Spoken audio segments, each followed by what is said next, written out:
Hello students, तो कैसे हैं आप लोग। होपफुली सब अच्छे ही होंगे। तो पिछले लेक्चर्स में हम लोगों ने ये डिस्कस किया कि एसी मोटर क्या होता है, उसके टाइप्स वगैरह वगैरह, इंट्रो। ठीक है, तो आज का हमारा जो लेक्चर है इसमें हम लोग डिस्कस करेंगे कि इलेक्ट्रिक जनरेटर के बारे में, इसका working principle and uses and types. अगर मैं हिंदी में बता दूं तो आज हम लोग डिस्कस करेंगे इलेक्ट्रिक जनरेटर के बारे में, ये होता क्या है, क्या और इसके किस सिद्धांत पे ये काम करता है और इसके प्रयोग क्या हैं और ये कितने प्रकार के होते हैं।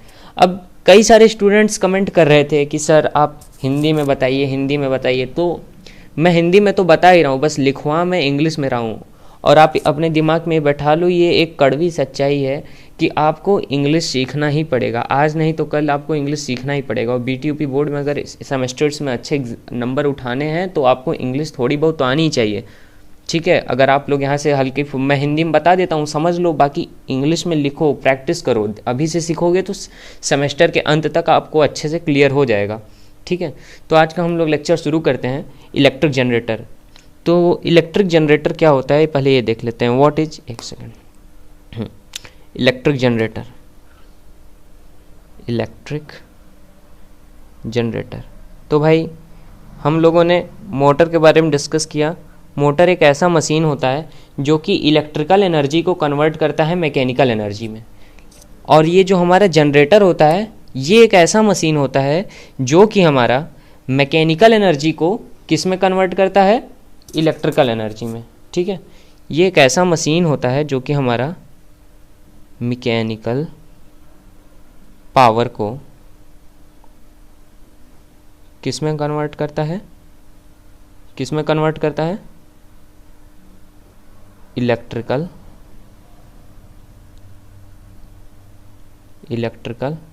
एनर्जी में। ठीक है, तो ये हमारा एक ऐसा मशीन होता है जो कि कन्वर्ट करता है मैकेनिकल पावर को इलेक्ट्रिकल एनर्जी में। अब इसका हम लोग डेफिनेशन लिख लेते हैं और कोशिश करिए कि आप इंग्लिश में ही लिखें। मैं हिंदी में बता दे रहा हूँ बट उसको लिखने की कोशिश आप इंग्लिश में ही करें। ठीक है, तो यहाँ पे हम लोग इसका डेफिनेशन लिख लेते हैं। एक second, it is a machine which converts the mechanical work into electrical energy। ये बेसिक्स आपको समझ में आ ही गया होगा कि एक ऐसी मशीन होती है हमारी ये इलेक्ट्रिक जनरेटर जो कि मैकेनिकल वर्क को किस में बदलती है, इलेक्ट्रिकल में, इलेक्ट्रिकल एनर्जी में। यानी मैकेनिकल हम लोग फोर्स लगाते हैं तो बदले में हमको क्या मिलता है, इलेक्ट्रिकल एनर्जी हमको बदले में मिलता है। तो ये हमारा है बेसिक्स है इसका डेफिनेशन। हिंदी में अगर देखना चाहें तो ये एक ऐसा लिख सकते हैं, यह एक ऐसी मशीन होती है जो कि हमारा मैकेनिकल वर्क को इलेक्ट्रिकल एनर्जी में बदलती है। ठीक है, अब मैकेनिकल को यांत्रिक वगैरह जो भी आप लोग बोलते होंगे उस हिसाब से आप लिख सकते हैं। बेसिक यानी कि इससे भी इतना तो आप आ ही जाओ यार, अब नहीं तो फिर काफ़ी आउटडेटेड रह जाओगे। अगर पुराना केवल हिंदी पे होना तो काफ़ी आप पीछे रह जाओगे बाकी सारे बच्चों से, क्योंकि अब बच्चे काफ़ी इंग्लिश को अपना रहे हैं। ठीक है, अब आगे हम लोग इसका ये देख लेते हैं कि ये किस सिद्धांत पे काम करता है, इसका वर्किंग प्रिंसिपल क्या है। वर्किंग प्रिंसिपल अगर आपको समझ में आए तो भी आप कमेंट करिए कि समझ आ गया, नहीं आया तो वो भी आप कमेंट करिए, बट करिए ज़रूर। ठीक है, तो अब हम लोग इसका वर्किंग प्रिंसिपल देख लेते हैं कि ये किस सिद्धांत पे काम करता है। प्रिंसिपल का मतलब होता है सिद्धांत। तो ये हमारा काम करता है इलेक्ट्रोमैग्नेटिक इंडक्शन के सिद्धांत पे। ठीक है, इलेक्ट्रोमैग्नेटिक इंडक्शन का सिद्धांत हमारे फराडे साहब ने दिया था। आज से 200 साल पहले ही उन्होंने इसकी खोज कर ली थी। तो आप लोग ये देख सकते हो, एक लॉ होता है, एक रूल होता है। ठीक है, उसको देखो कि जब कभी हम लोग, जैसे यहाँ पे आप लोग एक नॉर्थ पोल, एक साउथ पोल, ठीक है, अगर आप लोगों ने यहाँ पे एक मैग्नेट रख दिया, ठीक है, मैग्नेटिक फील्ड यहाँ पे जनरेट कर दी। ठीक है, क्या किया, मैग्नेटिक फील्ड, क्या किया, मैग्नेटिक फील्ड जनरेट कर ली। यहाँ तक समझ में आया। अगर दो मैग्नेट रख के मैग्नेटिक फील्ड जनरेट कर ली, अगर यहाँ पे अगर कोई कंडक्टर को आप लोग रखोगे, कंडक्टर को रख के इसको ऊपर नीचे करोगे, अगर कंडक्टर को रख के ऊपर नीचे करोगे तो इसके अंदर ईएमएफ इंड्यूस हो जाएगा, यानी इसके अंदर current flow, electric current flow होना शुरू हो जाएगा। इस वायर के बीच में पोटेंशियल डिफरेंस क्रिएट हो जाएगा। समझ में आया? आप फिगर में भी इस टाइम मैंने एक एनिमेशन लगा दिया है, उसमें आप देख सकते हो। अगर मैग्नेटिक फील्ड के अंदर कोई कंडक्टर ऊपर नीचे अगर आप लोग कर रहे हो तो वो क्या होगा, इसके अंदर इलेक्ट्रिक करंट प्रोड्यूस हो जाएगी। ये हमारा बेसिक सा लॉ होता है, ठीक है। इसी प्रिंसिपल पे हमारा काम करता है इलेक्ट्रिक जनरेटर। अब आगे देख लेते हैं। आपको इतना होपफुली समझ में आ ही गया होगा कि अगर किसी भी कंडक्टर को, इलेक्ट्रिक कंडक्टर को मैग्नेटिक फील्ड में मूवमेंट कराते हैं तो उसके अंदर हमारा क्या जनरेट होता है, इलेक्ट्रिक चार्ज वहाँ पे फ्लो होना शुरू हो जाता है, जिसकी वजह से वहाँ पे इलेक्ट्रिक करंट इंड्यूस हो जाता है उसके अंदर, ठीक है। तो ये समझ में आया आप लोगों को? नाउ आप लोग ये देखो, फिगर में आप लोग देख सकते हो, ये जब कॉयल को हम लोग मूव करा रहे हैं तो आप लोग देख रहे हो कि इसके अंदर करंट फ्लो हो रहा है। तो यही हमारा बेसिक सा प्रिंसिपल है। इसी प्रिंसिपल पे हमारा इलेक्ट्रिक जनरेटर काम करता है। इलेक्ट्रिक जनरेटर का हम लोग जो कंस्ट्रक्शन होता है वो अगले चैप्टर में पढ़ेंगे। तो अभी के लिए बस अपने दिमाग में इतना बैठा लो कि ये हमारा इलेक्ट्रिक जनरेटर एक प्रिंसिपल पे काम करता है जिसका नाम है इलेक्ट्रोमैग्नेटिक इंडक्शन। इसके प्रिंसिपल ये कहता है कि अगर किसी भी मैग्नेटिक फील्ड के अंदर इलेक्ट्रिक कंडक्टर को मूव कराएंगे up down, up side, downward, then उसके अंदर इंड्यूस्ड करंट क्रिएट हो जाएगा, ठीक है। Potential voltage difference, potential difference create हो जाएगा उसके अंदर, जिसके वजह से उसके अंदर इलेक्ट्रिक करंट प्रोड्यूस हो जाएगा। हिंदी में हमने बता दिया, इंग्लिश में आप लिख सकते हैं, आप हिंदी में भी लिख सकते हैं। आप बोलेंगे तो हम लोग नोट्स बना के टेलीग्राम चैनल पे भी आपका अपलोड कर देंगे। तो यह आपका हमारा बेसिक प्रिंसिपल होता है इलेक्ट्रिक मोटर का। जब कभी भी हम लोग यहाँ पे कोई भी कंडक्टर को मूव कराते हैं तो उसके अंदर इलेक्ट्रिक करंट प्रोड्यूस हो जाती है। तो यहाँ पे आप लोगों ने देख लिया कि हम लोगों ने यहाँ पे मैकेनिकली यानी अपना फोर्स लगाया, इसको ऊपर नीचे मैकेनिकली किया, जिसकी वजह से यहाँ पे वो मैकेनिकल फोर्स कन्वर्ट होकर, एनर्जी कन्वर्ट होकर अंदर इसके अंदर इलेक्ट्रिकल एनर्जी आ गई, ठीक है। तो ये आप लोग देख रहे हो कि यहाँ मैकेनिकल पावर कन्वर्ट हो रहा है इलेक्ट्रिकल एनर्जी में, इलेक्ट्रिक जनरेटर में, ठीक है। होपफुली इतना तो समझ में आ गया होगा। नाउ अब हम लोग डिस्कस कर लेते हैं टाइप्स ऑफ इलेक्ट्रिक जनरेटर। अब हम लोग ये देखेंगे कि इलेक्ट्रिक जनरेटर के कितने टाइप्स होते हैं, ठीक है। तो इसके अगर टाइप्स देखें तो ये हमारे कितने टाइप के होते हैं, 2 टाइप के होते हैं। इलेक्ट्रिक जनरेटर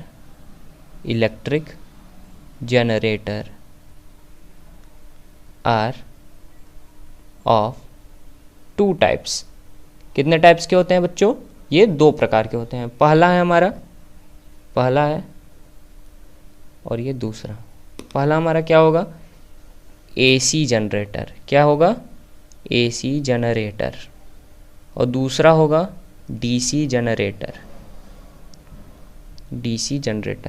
एसी जनरेटर कब कहलाएगा? जब हमारा जो यहाँ पे मैकेनिकल टू इलेक्ट्रिकल बदलेंगे, अगर इलेक्ट्रिकल एनर्जी हमको एसी के फॉर्म में मिल रही है तो हम लोग बोलेंगे एसी जनरेटर। अगर हम लोग इलेक्ट्रिकल एनर्जी हमको डीसी के फॉर्म में मिल रही है तो हम लोग उसे बोलेंगे डीसी जनरेटर, ठीक है।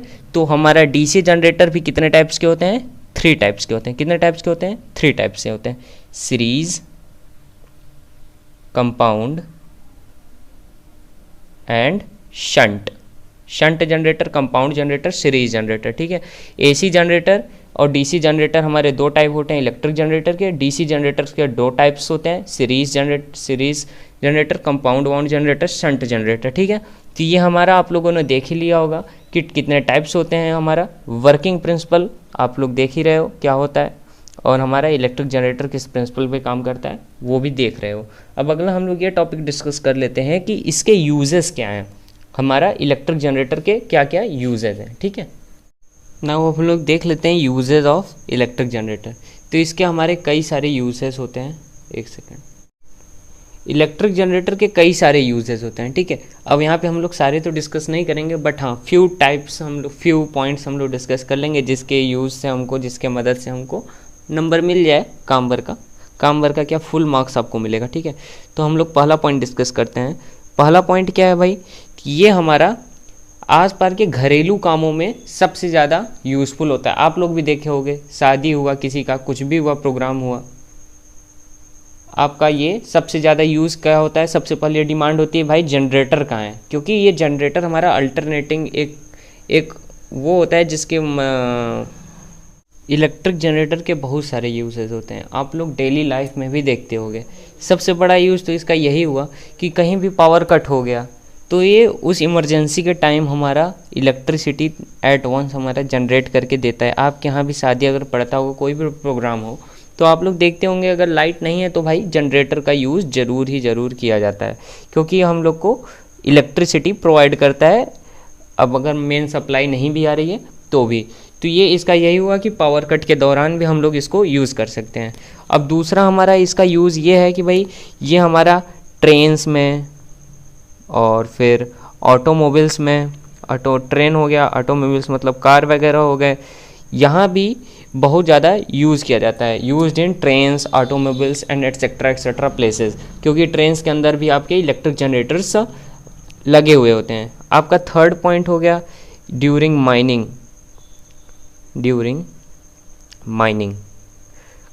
खुदाई के दौरान। माइनिंग मतलब कोल माइनिंग हो गया, कुछ भी माइनिंग हो गया, वहाँ पे भी आप लोग देखते होंगे कि रेल रश एक गेम खेले होंगे आप लोग, तो वहाँ पे देखे होंगे कि पटरी बिछी हुई होती है, वहाँ पे सब कुछ जाया रहता है, तो वहाँ पे इलेक्ट्रिक जनरेटर का यूज़ होता है कहीं ना कहीं किसी न किसी काम से, तो वो लोग अपना इलेक्ट्रिक जनरेटर को यूज़ में लेकर आते ही आते हैं। फोर्थ हो गया at the time of construction, भाई एट कंस्ट्रक्शन के टाइम पे भी आप लोग देखते होंगे कि इलेक्ट्रिक जनरेटर का बहुत ज़्यादा यूज़ किया जाता है। ठीक है, ट्रांसपोर्टेशन के लिए भी हम लोग बहुत ज़्यादा यूज़ करते हैं इसका, ऑटोमोबाइल्स में, ट्रांसपोर्टेशन, एक पॉइंट और ऐड कर लो। तो आई गेस इतना 4 पॉइंट तो बहुत ज़्यादा है। अगर आपके बारे में अगर पूछ लिया इलेक्ट्रिक जनरेटर के बारे में, अगर 5 नंबर का आ गया तो होपफुली आप इतना बड़ा लिख लोगे तो आपको 5 नंबर मिल जाएगा, क्योंकि मैंने इसमें बहुत छोटे में लिखा है, आप और बड़े में लिखोगे ज़रूरी। आप सबसे पहले क्या लिखोगे, इलेक्ट्रिक जनरेटर को डिफाइन करोगे। It is a machine which converts the mechanical work into electrical energy. यह एक ऐसी मशीन होती है जो कि मैकेनिकल वर्क को इलेक्ट्रिक एनर्जी में बदलती है। ये एक सिद्धांत पे काम करती है जिसको हम लोग बोलते हैं इलेक्ट्रोमैग्नेटिक इंडक्शन। इसके अंदर क्या होता है, जब किसी भी एक इलेक्ट्रिक कंडक्टर को हम लोग एक मैग्नेटिक फील्ड के अंदर मूव कराते हैं, कुछ भी गति इधर उधर करते हैं, तो उसके अंदर, उस कंडक्टर के अंदर इलेक्ट्रिक चार्ज फ्लो होना शुरू हो जाता है। ये फैराडेज का लॉ था जो कि उन्होंने आज से 200 साल पहले ही दे दिया था। इसी सिद्धांत पे हमारा इलेक्ट्रिक जनरेटर काम करता है। जब कभी भी हम यहाँ पे अपना इलेक्ट्रिक कंडक्टर को मूव कराते हैं मैग्नेटिक फील्ड के अंदर, उसके अंदर करंट प्रोड्यूस हो जाता है और वही करंट का यूज़ करके हम अपने डेली बेसिस यूजेज में लेते हैं। हमारे इलेक्ट्रिक जनरेटर 2 टाइप्स के होते हैं, एक होता है एसी जनरेटर, एक होता है DC generator. DC generator 3 types के होते हैं, series, compound and shunt. AC generator क्या होता है भाई, जो जनरेटर मैकेनिकल पावर को इलेक्ट्रिक एनर्जी में कन्वर्ट करे एसी के फॉर्म में, वो हमारा होता है एसी जनरेटर। और डीसी जनरेटर क्या होता है, जो जनरेटर मैकेनिकल पावर को डीसी करंट के फॉर्म में अगर चेंज करे तो हमारा होता है डीसी जनरेटर। ठीक है, इसके यूसेज में भी आप लोग देख ही लिए हैं। ये हमारा पावर कट के दौरान सिटीज़ वगैरह में कहीं पे भी पावर नेटवर्क के पास हमारा प्रोवाइड करता है इलेक्ट्रिसिटी। ट्रेन्स, ऑटोमोबाइल्स, ट्रांसपोर्टेशन में भी यूज़ किया जाता है, माइनिंग में यूज़ किया जाता है, कंस्ट्रक्शन के टाइम यूज़ किया जाता है। तो ये कुछ बेसिक से हैं यूजेस, और ये कुछ बेसिक से ये हैं। आप हिंदी में चाहिए तो अगर हिंदी में अगर आप लोग को बहुत ज़्यादा ही अगर ज़रूरत है इन सब चीज़ों का, अगर हिंदी में ही पढ़ना है तो आप कमेंट डाउन करिए, तो अगले लेक्चर से मैं हिंदी में पढ़ाऊँगा। ठीक है, तो तब तक के लिए ठीक है, आज का लेक्चर इसी के साथ ख़त्म करते हैं। ठीक है, धन्यवाद।